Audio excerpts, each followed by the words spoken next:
आईने हिंदी के एक नए एपिसोड में आपका स्वागत है। इस वीडियो में हम पहले बात करने वाले हैं भारत के रक्षा मंत्रालय से आई एक बड़ी रिपोर्ट के बारे में। भारत का रक्षा मंत्रालय इस समय आत्मनिर्भर भारत इनिशिएटिव को लेकर बहुत ज्यादा गंभीर है और आप सबको पता है कि इस समय मिनिस्ट्री ऑफ डिफेंस के सामने 87 medium altitude long endurance category के जो अनमैन एरियल व्हीकल है, जिनको हम ड्रोन कहते हैं, उसके प्रोक्योरमेंट की जिम्मेदारी है। और अब इस जिम्मेदारी के लिए मिनिस्ट्री ऑफ डिफेंस ने एक नई बाउंड्री सेट कर दी है और ये बाउंड्री बेसिकली हमारे जो मेक इन इंडिया इनिशिएटिव है इससे जुड़ी हुई है।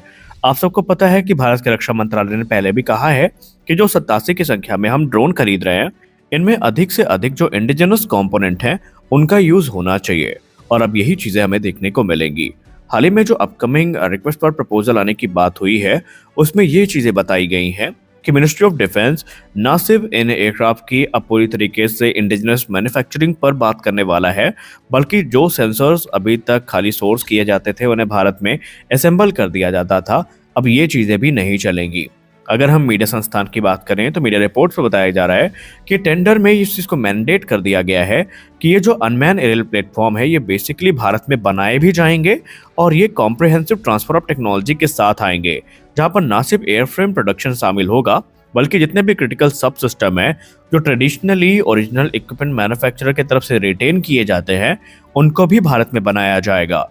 और आरएफपी का एक की फोकस इस चीज में है कि एरोस्ट्रक्चर के साथ साथ जो ऑन बोर्ड इलेक्ट्रो ऑप्टिक और इंफ्रारेड सेंसर सूट्स हैं इनको भारत में बनाया जाए और ये इंश्योर किया जाए कि भारत के पास जो एबिलिटी है उनको इंडिपेंडेंटली इनको रिपेयर करने की, रिप्लेस करने की या फिर इलेक्ट्रो ऑप्टिकल या इंफ्रारेड पेलोड्स को अपग्रेड करने की ये होनी चाहिए और इसमें किसी प्रकार का जो फॉरेन डिपेंडेंस है भारत का वो नहीं हो। और इसी चीज को लेकर अब भारत आगे बढ़ रहा है जो कि आत्मनिर्भर भारत इनिशिएटिव के लिए बहुत महत्वपूर्ण माना जा रहा है। क्या advance medium combat aircraft program में हमें कंपटीशन वापस आता नजर आ रहा है या अभी तक जो हम लोगों ने सुना कि सैफरान एक क्लियर विनर है, क्या ये चीजें अब उतनी सत्य नहीं है? क्योंकि रोल्स रॉयस की तरफ से एक ऐसा बयान सामने आया जो कहीं ना कहीं मंशा पर संदेह तो उत्पन्न करता है। आमतौर पर हम लोग ये मानते हैं कि जो जेट इंजन डेवलपमेंट प्रोग्राम है इसके लिए सैफरान की भूमिका सबसे महत्वपूर्ण होगी और अब लगभग ये मान के चला गया था कि रोल्स रॉयस अब इस हार मान चुका है और कंपटीशन से खुद को बाहर कर चुका है।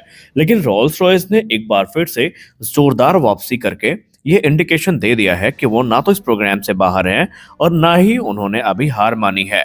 हाल ही में रोल्स रॉयस के एग्जीक्यूटिव वाइस प्रेसिडेंट जो हैं भारत में, जिनका नाम शशि मुकुंदन है, उन्होंने एक बहुत ही महत्वपूर्ण जो इन्फॉर्मेशन है वो सामने रखी है।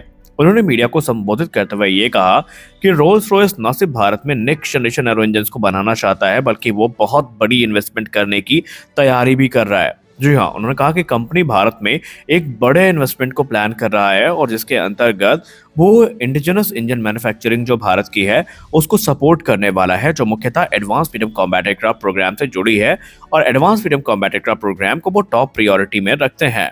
मुकुंदन ने यह भी कहा कि रोल्स रॉयस भारत का जो रिक्वायरमेंट है हाई परफॉर्मेंस पावर प्लांट का उसको सपोर्ट करता है और रोल्स रॉयस ये भी जानता है कि एडवांस मीडियम कॉम्बैट एयरक्राफ्ट की एक्चुअल रिक्वायरमेंट क्या है और इसीलिए वो भारत का इस प्रोग्राम में समर्थन करने के लिए पूरी तरीके से तैयार है।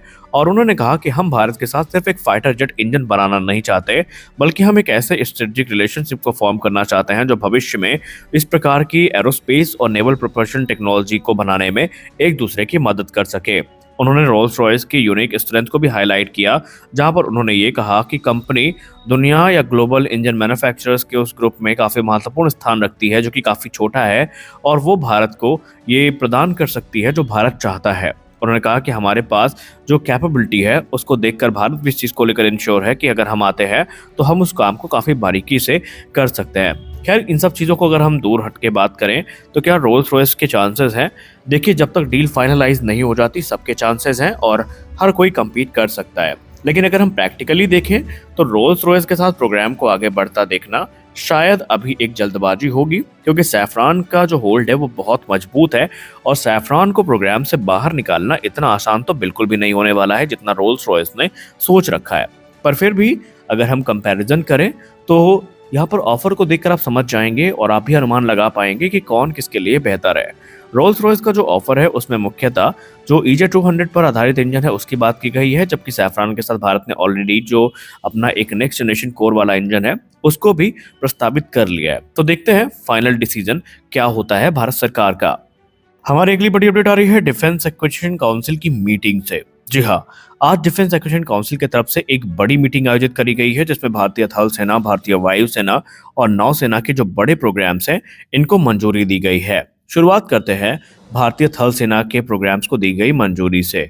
तो जी हाँ, आज रक्षा मंत्रालय की तरफ से जो मीटिंग है वो आयोजित करी गई थी, जिसमें भारतीय थल सेना के लिए जो आर्टिलरी रेजिमेंट है खासकर इनके लिए जो लोइटरिंग म्यूनिशन है इनकी खरीद को मंजूरी मिली है। इसके अलावा low level light weight radars को मंजूरी मिली है। पिनाका MBRL के लिए जो अम्यूनेशन है इनको लेकर मंजूरी मिली है और drone detection and interdiction system जो है इसको लेकर मंजूरी मिली है। वहीं भारतीय वायुसेना की बात करें तो भारतीय वायुसेना के लिए मुख्यतः अस्त्र मार्क 2 प्रोग्राम को मंजूरी मिली है। Automated take off landing recording system को मंजूरी मिली है। फुल मिशन सिमुलेटर को मंजूरी मिली है। स्पाइस 1000 जो बॉम्ब्स हैं इनको मंजूरी मिली है। Spice 1000 long range guidance kit जो है इनको मंजूरी मिली है और दूसरे जो प्रोग्राम है इन्हें मंजूरी दी गई है। वहीं भारतीय नौसेना की बात करें तो भारतीय नौसेना के लिए भी आज का दिन काफी महत्वपूर्ण था, जहां पर भारतीय नौसेना का प्रोग्राम जैसे कि पोलार्ड पुल टग हो गए इनको मंजूरी दी गई है। इसके अलावा high frequency software defined radios जो हैं उनको मंजूरी मिली है और खासकर यहाँ पर जो high altitude long endurance drone है बेसिकली यानी हेल कैटेगरी के ड्रोन्स हैं इनको मंजूरी मिली है लीज पे लेने की। तो आज का दिन काफी भारत के डिफेंस गलियारे में महत्वपूर्ण था, क्योंकि हमारे बहुत सारे प्रोग्राम जो लंबे अरसे से अधर में लटके थे इनको क्लियरेंस मिली है और अब एक उम्मीद भी जगी है कि जल्दी से जल्दी ये प्रोग्राम अपने अंतिम रूप को प्राप्त करेंगे और हमारे सेना के तीनों अंगों की क्रमशः जो ताकत है बढ़ाने में इनकी भूमिका काफी महत्वपूर्ण होगी। हालांकि माना जा रहा है कि अगली जो मीटिंग होने वाली है DAC में उसे भविष्य के कुछ महत्वपूर्ण प्रोग्रामों की जो टाइमलाइन है वो निर्धारित की जाएगी। अब इसमें फाइटर जेट भी शामिल हैं और इसमें दूसरे प्रोग्राम्स भी शामिल हैं। तो कुल मिलाकर के वो मीटिंग जो पहले पोस्टपोन की जा चुकी थी आज उसको आयोजित किया गया और उसमें प्रोग्राम्स को मंजूरी भी दी गई।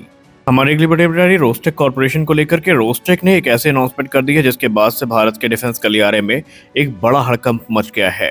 रोस्टेक ने SU-57 के टोटल पैकेज को लेकर कमेंट करते हुए ये कहा कि नई दिल्ली MRFA प्रोग्राम के अंतर्गत जो फ्रेंच राफेल फाइटर एयरक्राफ्ट है जिनकी परचेज के लिए एस्टिमेट तैयार कर रही है उसके 50% तक कम दाम में जो राफेल SU-57 फैलन है ये भारत को मिल सकता है। यानी टोटल पैकेज कॉस्ट की तकरीबन 50% प्राइस में भारत SU-57E का जो एक्सेस है ये पा सकता है। और उन्होंने ये कहा कि न सिर्फ SU-57 को एक्वायर करना भारत के लिए कॉस्ट इफेक्टिव होगा, बल्कि जितने कॉस्ट में भारत 114 राफेल की तरफ जा रहा है उतने ही कॉस्ट में भारत तकरीबन 200 से लेकर 230 SU-57 फाइटर एयरक्राफ्ट को एक्वायर कर सकता है। तो ये एक बहुत बड़ी अनाउंसमेंट है और अब अगर ऐसी बात सच है तो भारत को निसंदेह फिर इस पे गौर जरूर करना चाहिए और जो चीजें यहाँ पर कह सकते हैं भारत के लिए ज्यादा फीजिबल हो उनके तरफ ही ये जानी चाहिए। तो आज के इस वीडियो में बस इतना ही, मिलते हैं अगले वीडियो में, तब तक के लिए जय हिंद।